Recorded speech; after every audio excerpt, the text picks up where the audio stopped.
Well, I hope that people will learn all of the good things, the positive things that are happening in the Irish economy, because notwithstanding the issues around the deficit and the banking restructuring, there's an awful lot of positivity happening in the Irish economy. We see it from a foreign direct investment point of view, but also some of the indigenous companies exporting. So it's good that everybody hears and has the total overview of what's happening in the Irish economy.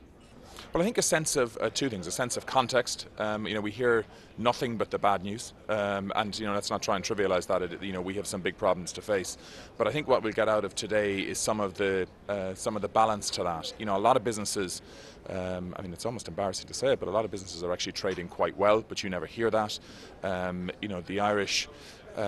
In many sectors, some of the leading Irish businesses have been very resilient, both in terms of their Irish exposure and doing okay here by getting largely cost-driven, but also getting growth in some other markets. So I'm hopeful that some of that will come through, because the truth is, unless we get some hope and some confidence back, which I think business is going to have to provide some leadership on, then it's going to be very very difficult for the economy and indeed society more broadly to come through this. One of the messages that I hope will be picked up, whether it's by CNBC or the Wall Street Journal or the BBC, and it's fantastic that there's such an international exposure to this, because certainly many of the capital markets in which Ireland PLC sits is an international one, and getting exposure to some of the good things that are going on in Ireland that have been hidden a little in the last while, I think would be good for Ireland and good for business in Ireland.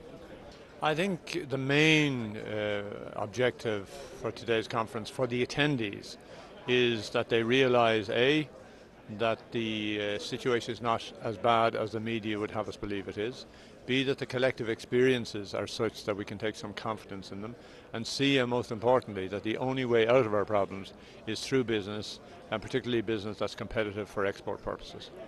I think it's a leadership idea. I think it's what IBEC should be doing. I think it was brave to do it because a lot of people were worried about lifting the head above the parapet. But most importantly, I think it's a very strong statement for business. This is a business meeting, not a political, not a trade union. It's a business session, and it's business people talking about business and potentially the solution for the country. The single biggest issue that we have in Ireland at the moment is lack of confidence.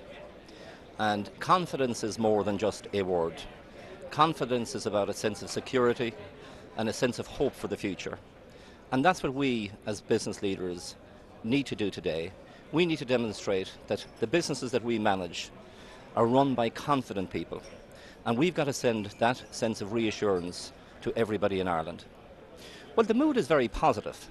And what we've got to understand is that Ireland's economy is not shattered. It's broken. But there's a big difference. If something is broken, you can still fix it. And that's what the discussion is here this morning. Everybody has a sense of this economy can be fixed, must be fixed, and will be fixed. I'm in a semi-state company, chief executive of Coilte. Our responsibility is not to face up. We must face up to the challenge of restructuring the semi-state sector also. We can't use the excuse that we are, on the edge or in the grey space between the private sector and the public sector. We have to embrace these particular challenges. I thought it was very good. I thought it was very open. I thought it was very clear that everybody has a view that there is a balance to be had in the story about Ireland, to ourselves and to the external markets. The balance is there is still huge opportunity here. We're a very diverse economy. We have a lot of success. We're more competitive now than we've probably been for a number of years. And there's a sense, I think, of we suddenly need to draw a line in the sand and start moving forward. We're not just an economy based on banks and construction. We have a huge amount more to offer. We have a very talented workforce. We're extremely competitive. We have a very diverse range of industries that have chosen to invest here and are still investing in here. And you need to join because we've got a lot to offer the international market.